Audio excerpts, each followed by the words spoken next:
एक दिन एकचोटि आउँछ कविताको मूलभाव। एक दिन एकचोटि आउँछ कविता गोपाल प्रसाद रिमालको उत्कृष्ट कविता हो। गोपाल प्रसाद रिमाल क्रान्तिकारी कवि भएकोले यस कवितामा पनि क्रान्तिकारी स्वर पाइन्छ। शोषण र सामाजिक विसङ्गतिको विरुद्ध उनको कविताको मूल भाव हुन्। यस कवितामा पनि उनले शोषणको विरुद्धमा शोषितहरू एक दिन उठ्नेछन्, एक दिन जनक्रान्ति हुनेछ, तर यो क्रान्ति एक युगमा एक पटक मात्रै आउनेछ भन्ने विचार पोखेका छन्। क्रान्ति आएपछि समाजमा ठूलो परिवर्तन हुन्छ। हेलित शोषितहरूले आफ्नो हक अधिकारहरू माग्न थाल्छन्। शोषकको विरुद्धमा गरिब जनता उठ्छन्। लाटा सुदाहरू पनि आफ्नो अधिकारको मागमा आवाज उठाउन थाल्छन्।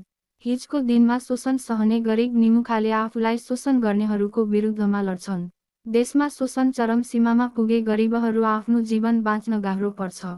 उनीहरू आफ्नो देश वा मुलुक छोडेर अन्य ठाउँमा जान्छन्।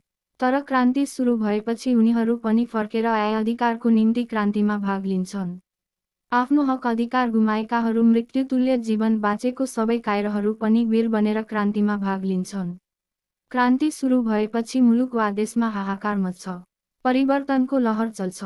तर यस्तो क्रान्ति एक युगमा एक पटक मात्रै आउँछ। क प्रश्न उत्तर 1 एक जुगमा एक दिन एकचोटि आउँछ कविको भनाइको आशय के हो?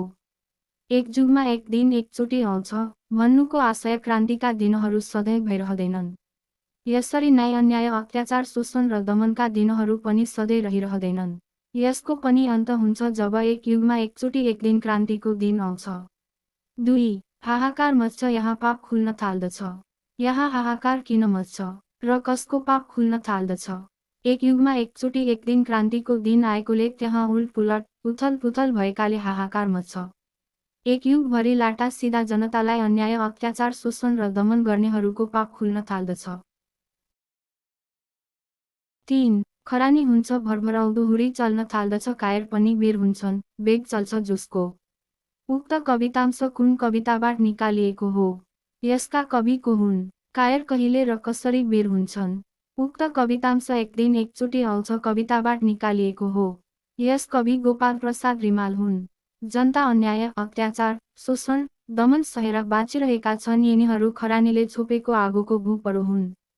एक दिन जब क्रान्तिको दिन आउँछ क्रान्तिको वेगमय हुरीले खरानी उडाएर लैजान्छ पनि क्रान्तिको आगो भरभराउँदो बन्छ।